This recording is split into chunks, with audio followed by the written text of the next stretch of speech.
tudo certinho, estão caminhando, está bacana, está tudo jóia. Eu, de um tempo para cá, eu me propus a cada dia fazer uma reunião com uma falange dessas regentes dentro do adjunto. Hoje nós íamos fazer com as Uricis, a Júlia desfile nós fazíamos hoje. A Edelvis diz assim: não, eu quero que você vá lá no solar das Uricis e fale para todas, né? Graças a Deus. Pois bem, uma ocasião, eu tenho nessa corrente um grande irmão, que nós somos irmãos gêmeos em Atenas. Não, nós somos irmãos gêmeos na Pérsia e em Esparta. Um grande mestre que nós começamos numa luta muito grande aqui. Infelizmente ele partiu e eu sinto isso até hoje. Cada dia eu peço a Deus que o ilumine onde ele estiver, em Cristo Jesus. Adjunto Yucatán, mestre Alberto. Então ele, naquela época, ele era Hércules, na figura de um comandante chamado Hércules, que era treinado aos 7 anos de idade para a guerra, né? Era um mercenário, nós éramos mercenários na época. Então nós como irmãos gêmeos trabalhávamos para 2 reis diferentes.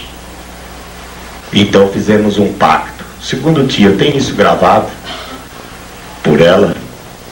Ela dizia que nós fizemos então um pacto. Nós somos irmãos gêmeos, mas trabalhamos para as reis diferentes e os nossos reis são inimigos. Então aonde nós encontrarmos, só vai ficar um, ou não fica nenhum dos dois. Esse foi o pacto. E naquelas cordilheiras, naquele mundo já encerrando aqueles reinados, nós nos encontramos, nós dentro de uma grande dificuldade, e ele sentiu naquele instante a imagem de Jesus de Nazaré, né? E essa parte tem no Turigano, onde tem uma parte do canto dele e uma parte do meu canto. Foi colocada no Turigano exatamente por isso. E nós estávamos na Casa Grande e a tia falou: olha, vamos dar um pulo no Turigano, porque nós precisamos ver uma parte desse canto. E nós fomos para lá, para o Turigano, estava sentado ali na Via Sagrada. Naquele tempo não tinha cobertura, não tinha nada. E nós estávamos ali e ela, de repente, aparece um cavaleiro muito alto, né? Segundo ela, o peito dele tinha assim mais de 1 metro de largura, com um colete cinza e uma indumentária dourada. E ela parou assim, ficou um tempão, disse assim: olha, chama o Mário ali para mim, chama o Mário. Não, mas o Alberto disse assim: mas o Mário está lá na Casa Grande, tia. Vai lá, meu filho, manda alguém chamar ele correndo lá. Olha um cavaleiro Maia, é o príncipe Maia, está aqui, em nome de nosso Senhor Jesus Cristo, e está falando que vai ser o início de uma falange, Cristo Jesus. Foi assim que surgiu a falange dos príncipes maias. Mas pelas dívidas que os senhores tiveram em Esparta, porque os senhores tramaram, junto com as Uricis, fizeram uma arapuca para a morte de Leônidas. Os príncipes maias, Uricis e os Devas. Por isso é que era um poder muito grande que se erguia naquela época. E o comandante Éricles já tinha passado, Doran, né?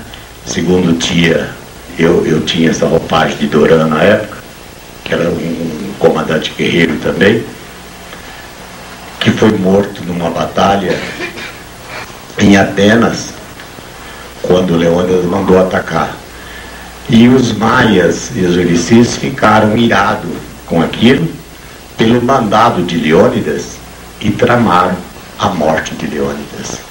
Fizeram um negócio muito certo, disseram que era uma coisa que ele teria que participar, e ele entrou naquela cilada e perdeu a vida dessa forma. Esta é uma das razões de nós estarmos aqui. E é muito fácil, gente. Nós começamos uma jornada, né? Chega às vezes um mestre, uma ninfa ali, devagarinho, sofrido, né? Ingressa nessa doutrina. Quando você vai ver, existe uma dívida grande, imensa por trás disso tudo. E por Deus, ele chegou até aqui. Cada um de nós que aqui estamos, mestres, nós temos uma dívida grande a resgatar.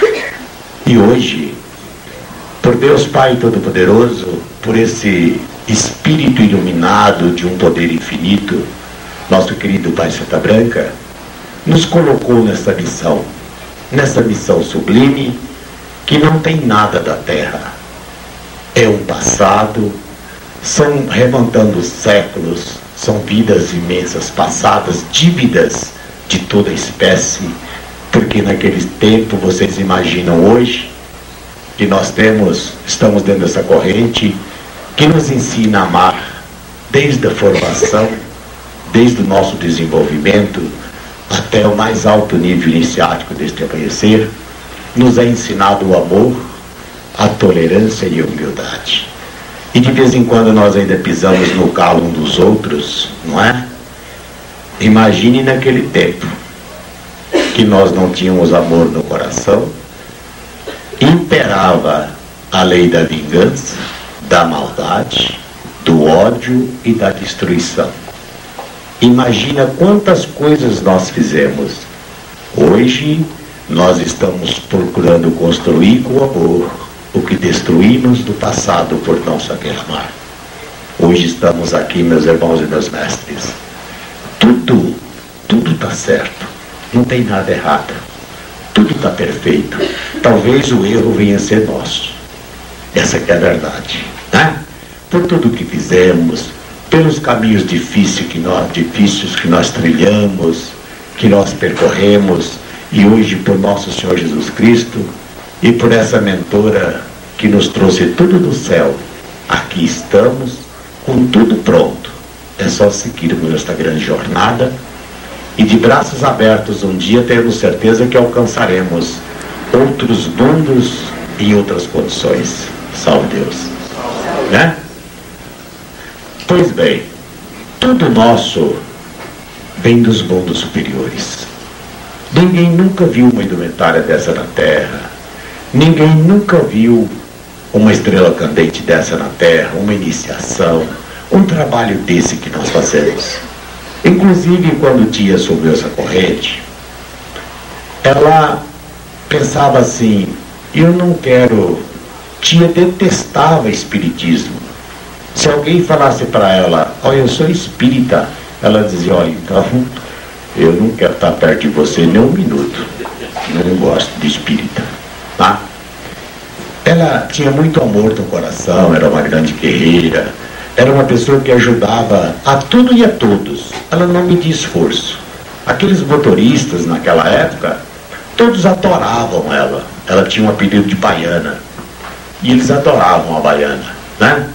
Quando ela começou a ouvir as coisas, ela, a Santa Branca apresentava para ela e dizia que ela teria uma grande missão, que ela não, de jeito nenhum, Deus me livre de mexer com isso, nem pensar, né?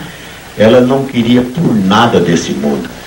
E Banhara apresentava para ela como uma velhinha numa cadeira de roda com o nome de Adelina.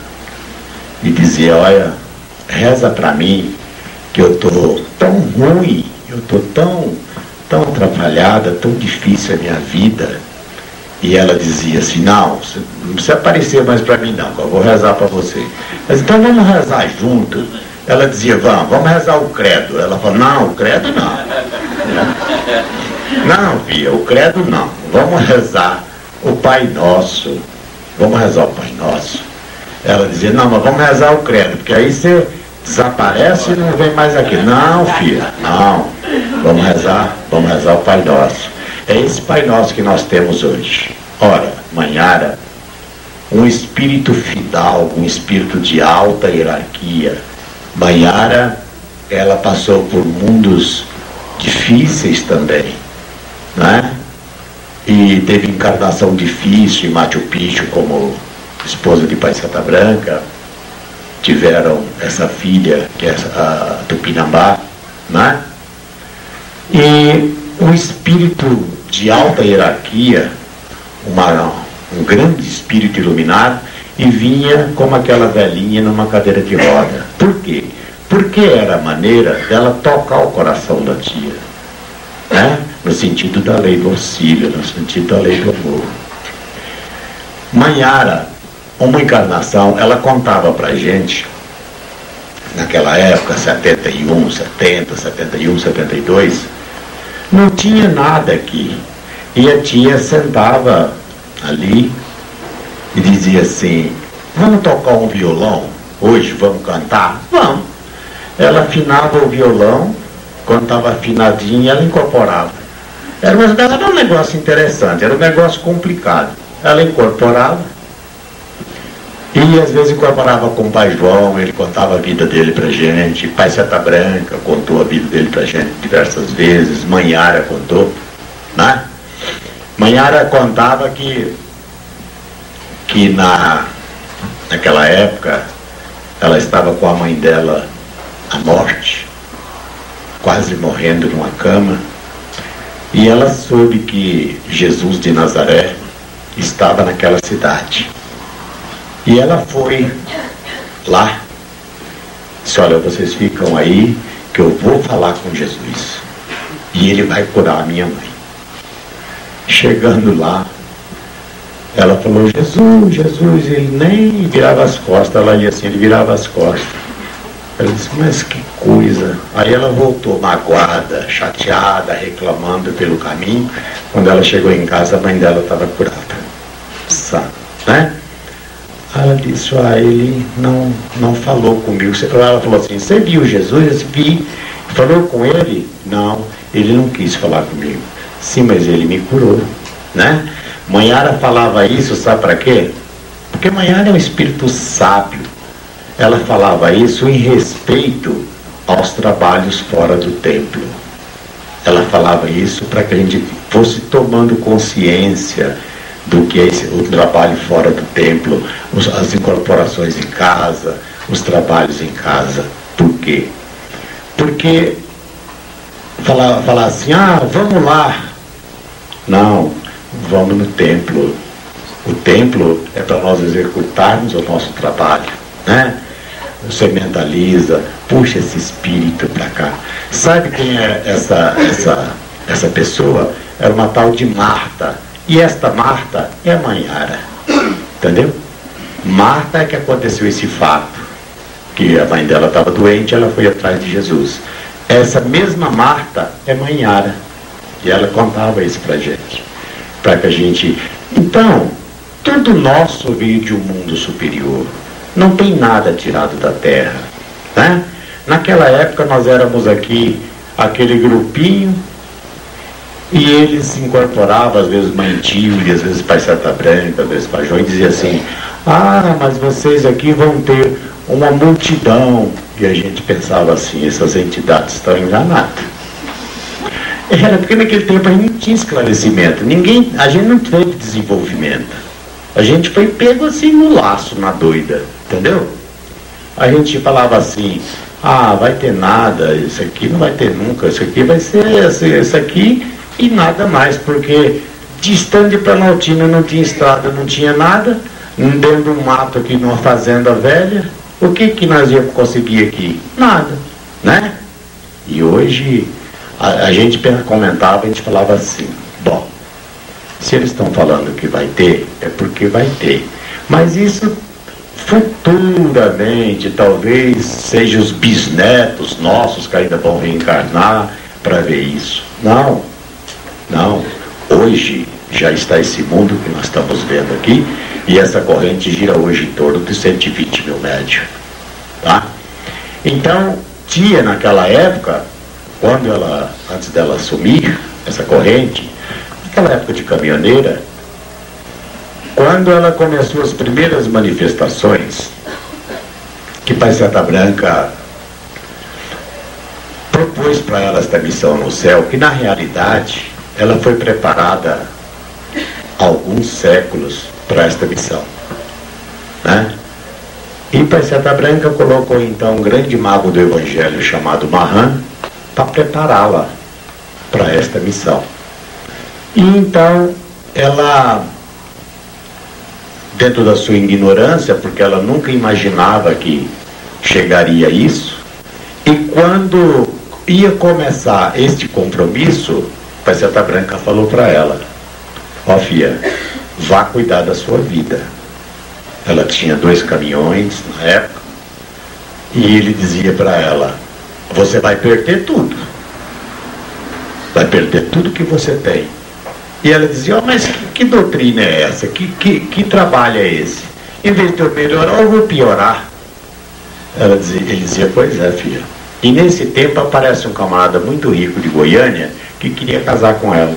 E ele dizia: vá, case, vá ser feliz, vá cuidar da sua vida, encerrou o seu problema.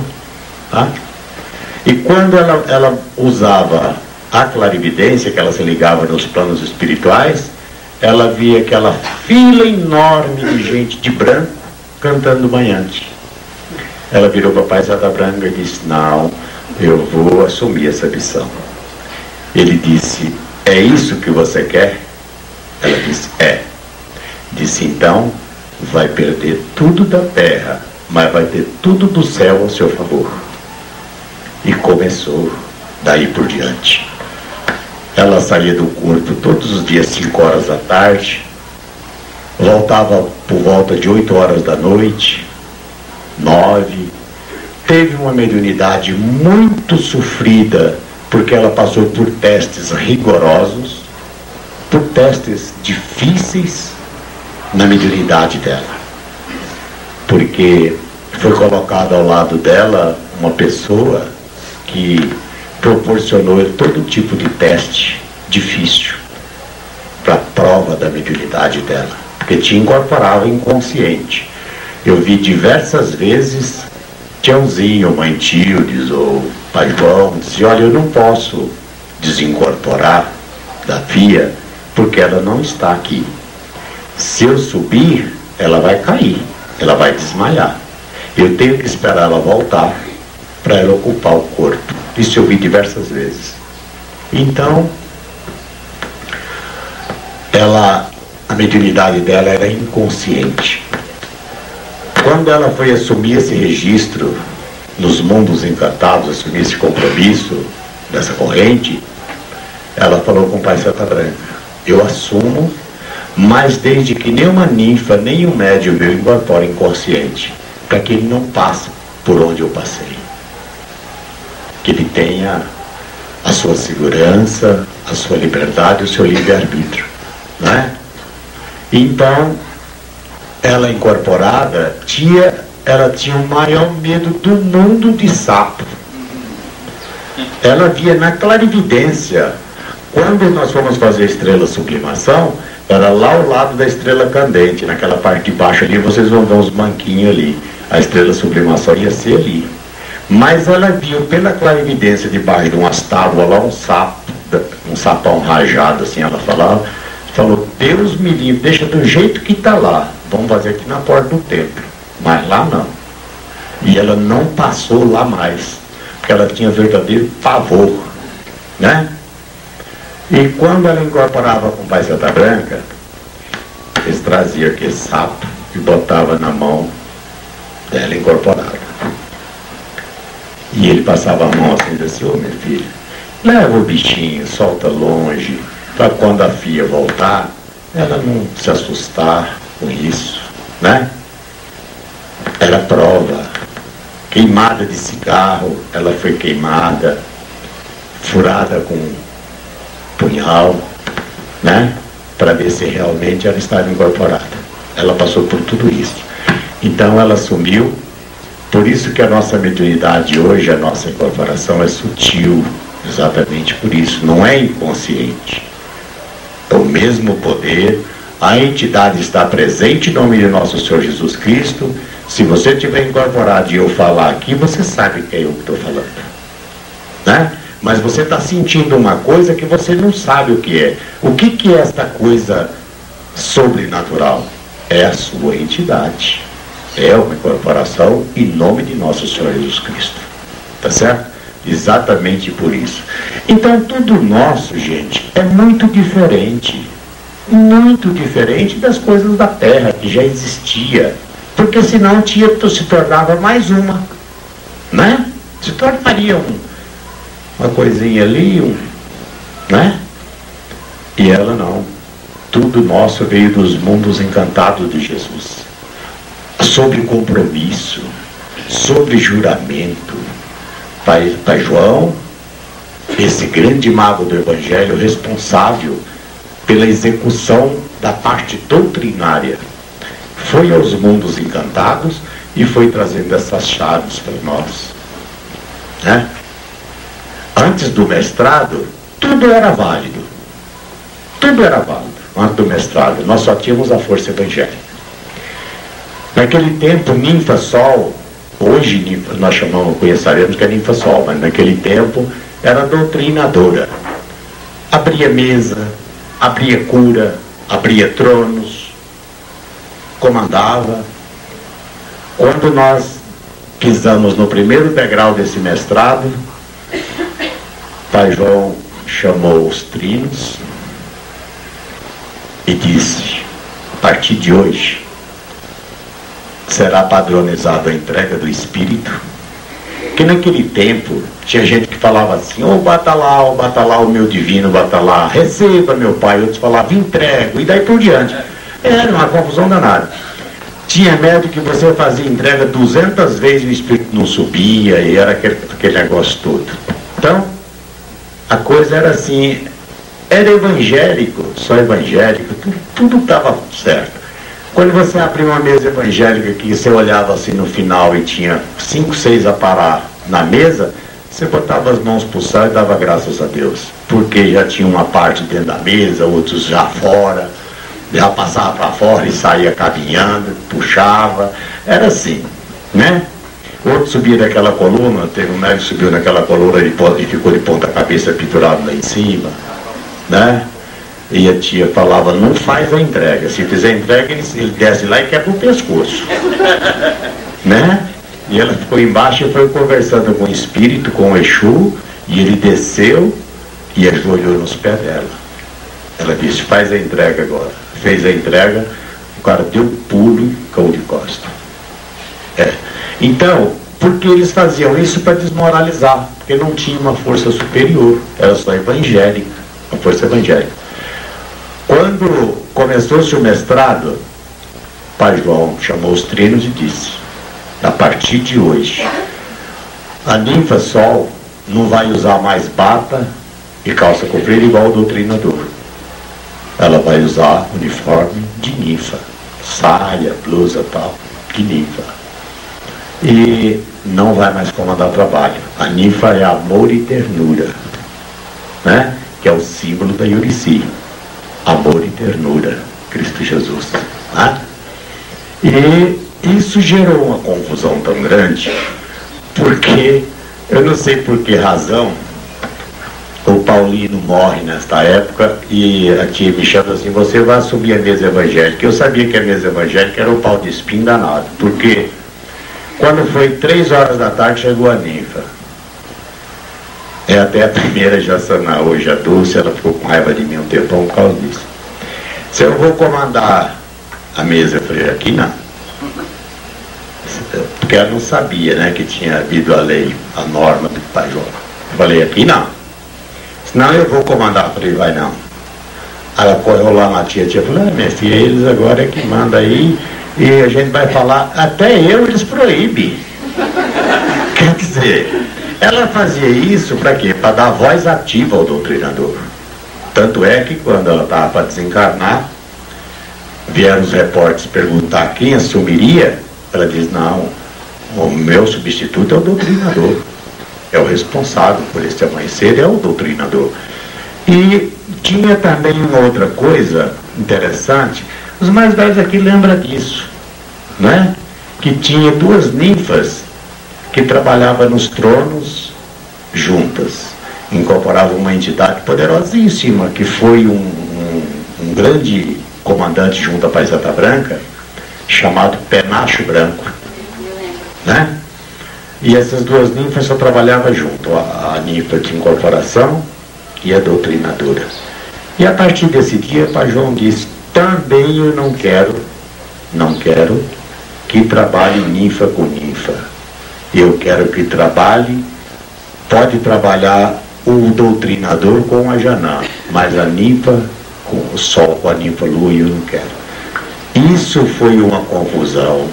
Quando falaram para essas ninfas lá no trono que não podia partir lá para Casa Grande, a tia disse, deixa eles vir aqui, minha filha, que eu vou matar eles, eu vou brigar com eles aqui. Até eu, se eu for lá, eles vão me proibir, eles não vão aceitar, não. Eles estão terríveis mesmo. E voltava lá e falava para a gente, se vocês deixarem a responsabilidade de vocês. Era uma situação interessante, sabe? Ela ficava lá com aqueles olhinhos dela e dizia assim, meus filhos, se vocês deixarem a responsabilidade de vocês, e vocês vão pagar caro por isso.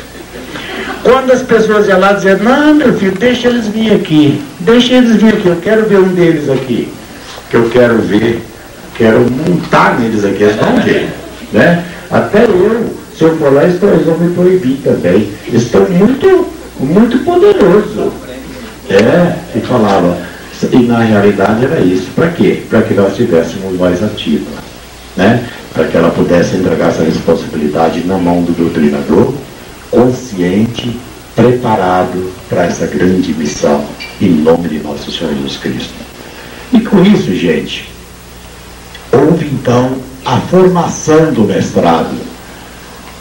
E ela foi trazendo, de conformidade que ela foi galgando os degraus evolutivos nos mundos encantados, eles foram depositando na mão dela grande responsabilidade e, ao mesmo tempo, exigindo dela uma condição.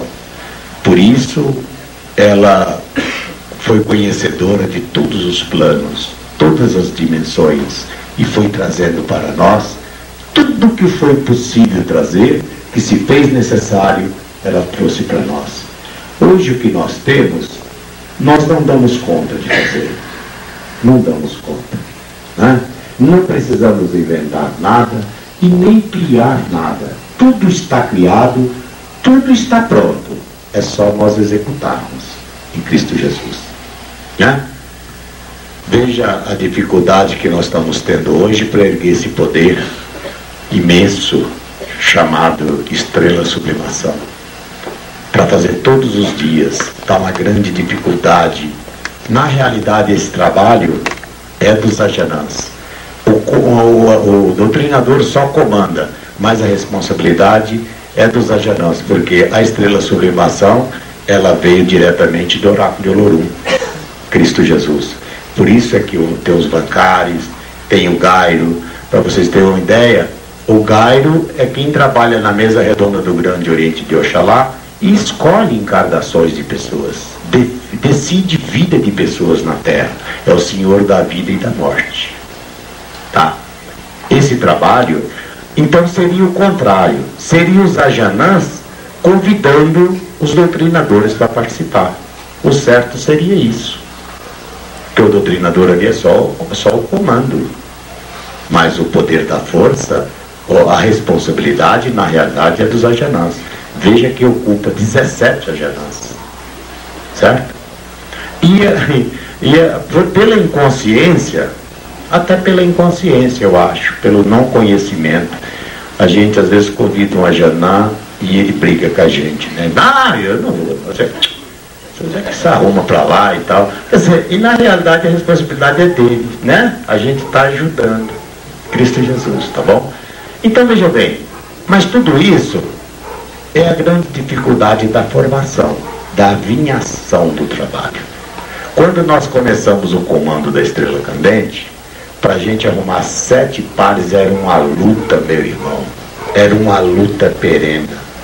Você ia para lá, encontrava uma pessoa, ô mestre, você pode participar comigo na Estrela amanhã? Ah, posso, então assina aqui. O cara tinha que assinar, ele e a ninfa, assinar naquele caderninho, comprometendo que ele ficava com medo dele não ir. Era, né? E não tinha lei. Você fazia de acordo com a sua sintonia. Também não tinha microfone, também não tinha lei e não tinha luz. Você tinha que vir para frente daquela rampa ali, no gogó, né? Fazer de acordo com a sua sintonia. Tá? Não tinha lei, não tinha nada. Depois foi que eu e o Alberto, já para frente, foi que foi feita a lei da Estrela Candente, a lei dos trabalhos iniciáticos do templo, enfim, foi que nasceu então as leis, foi aí. E a gente tinha que arrumar um lampiãozinho à noite. Aqueles lampiãozinhos eram uma cobrança. Era uma cobrança perene, porque se você arrumasse hoje, né? Deixasse prontinho. Amanhã eu não sei o que acontecia, mas não tinha daquelas coisinhas que eles chamavam de camisinha, que não quebrava aquilo tudo, esbagaçava e não tinha gás. Não sei como é que não tinha gás, porque você enchia hoje, deixava prontinho. Era 4 lampião. Você enchia hoje os botijãozinhos, os 4 botijões, deixava ali. Amanhã não tinha, estava vazio. Não sei como é que é isso. Então, era difícil, gente, né? Tudo era o começo. Hoje se faz, o comandante vai para a Estrela Candente. Aquele que tem consciência ainda convida, né? Outros nem convida. E chega lá, está um grupo de mestres desses aqui, por exemplo, numa Estrela Candente. Vocês querem dádiva divina maior do que essa, gente? Né? Uma falange poderosíssima, como é os maias, como essas Urici Sol, Urici Lua, é um poder absoluto que dá até uma capoeira numa Estrela Candente. Num espaço de tempo tão curto, porque eles têm 20 e tantos anos. Né? São poderes que nos emanam, são compromissos que Tia teve com essas amacês nos mundos encantados de Jesus. E vai puxando por origens, né? Mestres vão vindo, vão se formando, vão participando.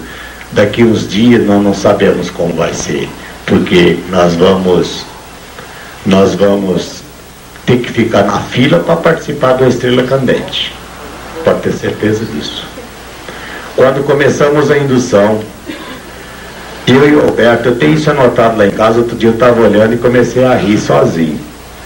A gente saía, né, procurando uma escala de 7 ninfas na indução, e a gente, com medo delas sumir, tinha um radar grande ali onde há água, na porta da indução tinha um radar grande, igual, bem alto, mais alto do que o radar do comando. Tinha um radar grande ali, e a gente, com medo deles sumir, a gente fazia a escala do radar da indução, que elas ficavam sentadas ali, né? Porque senão quando a gente caçava, cadê? Então a gente botava ali. Então, eu e ele tinha a responsabilidade da indução. E para arrumar essas ninfas agora, a dificuldade que era. Era uma luta. Hoje, você vai participar de uma indução, se você não ficar na fila, não pegar a fila lá perto da junção, você não participa. Termina o trabalho e não chega a sua vez de participar. Né? Naquele tempo, aquela sinetinha da mesa evangélica, o comandante ficava tocando, sabe para quê? Chamando o médium para fazer a mesa evangélica. Uma luta para formar 7 médios para fazer a mesa evangélica. Era.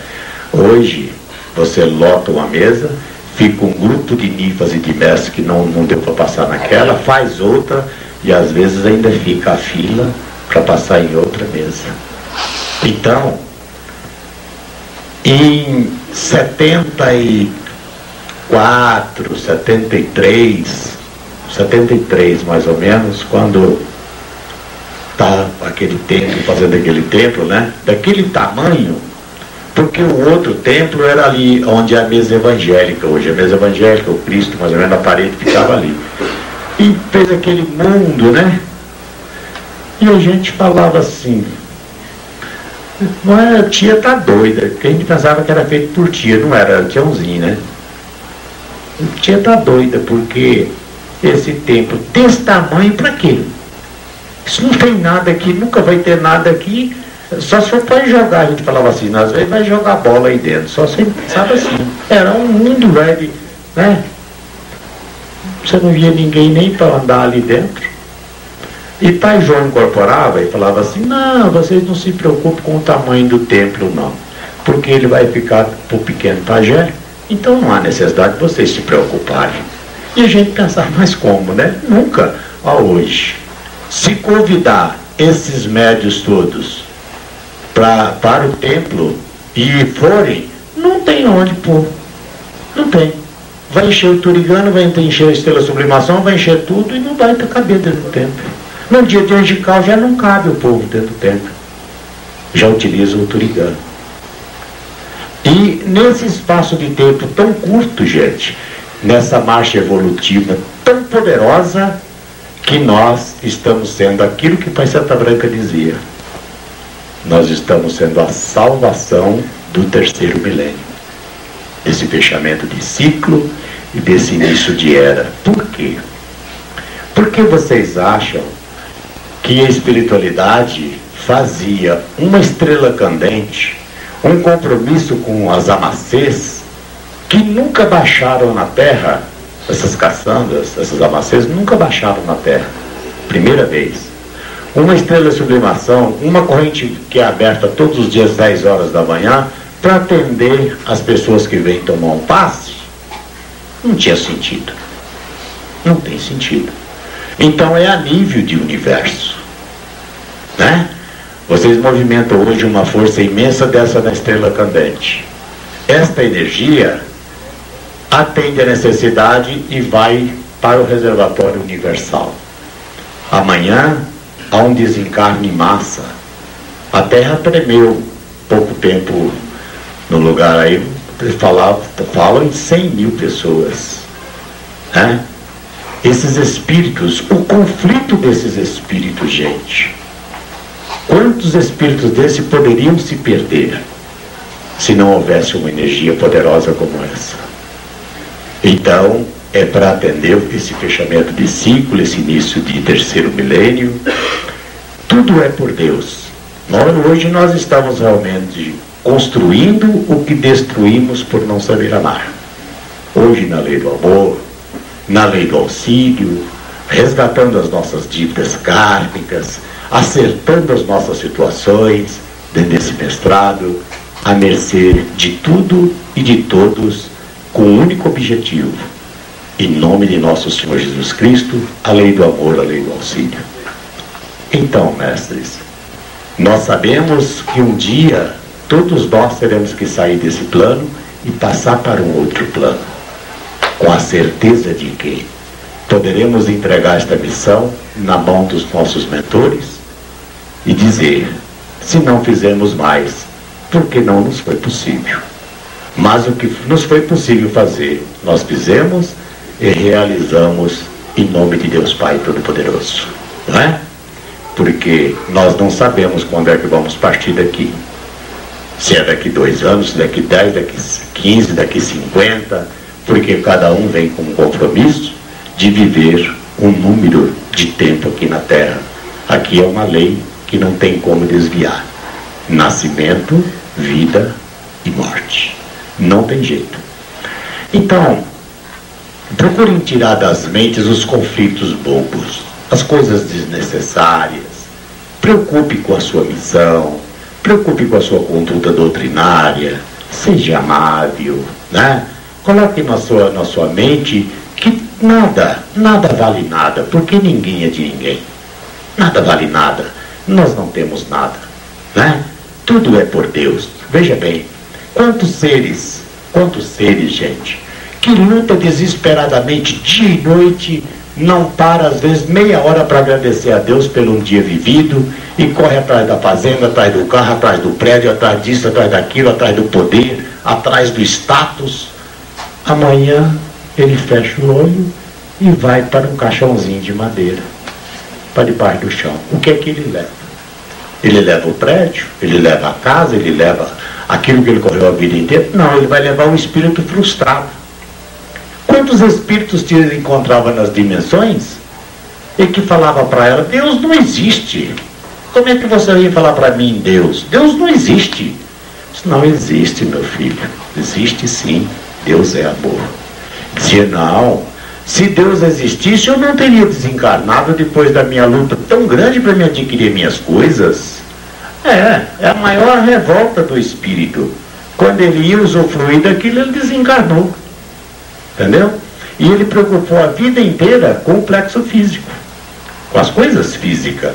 Ele não preocupou nem um instante do lado espiritual, sem a consciência que ia desencarnar um dia. Salve Deus. Mestres, nós temos que colocar nas nossas cabeças uma coisa: tudo está certo, nada está errado, nada. Tudo que acontece tem uma razão de ser, nada acontece por acaso. Lhes digo por experiência própria. Coisas que você acha: poxa, mas como é que o cara faz um negócio desse? Amanhã você vai ver que ele está certo, você que está errado, né? Por que Jesus disse: não julgueis para não seres julgados, serás medido com a mesma medida em que medires? Por quê? Exatamente por isso, porque cada um tem uma dívida, cada um tem um karma, cada um tem uma situação a resgatar, e por Deus ele está aqui, tendo esse poder iniciático, né? Eu vejo como se todos deste amanhecer, desse terceiro sétimo, tivéssemos nos preparando para uma grande viagem em um navio. E cada um vai naquele navio desfolhando o livro da sua própria história. Ao ancorar aquele navio, fechamos o livro e cada um tem a sua história para contar no final da viagem, né? Um dia, mestres, nós teremos que chegar às nossas origens nos mundos superiores, e cada um terá a sua história para contar. É sempre uma partida, sempre uma saudade e sempre um adeus. Louvado seja nosso Senhor Jesus Cristo. Louvado seja nosso Senhor Jesus Cristo. Louvado seja nosso Senhor Jesus Cristo. Salve Deus. Quero agradecer aos senhores a oportunidade feliz a mim proporcionada. E saibam, mestres, que estamos juntos em Cristo Jesus, hasteando essa bandeira rosa do amor em cada coração. Jesus abençoe a todos. Boa sorte. Saúde.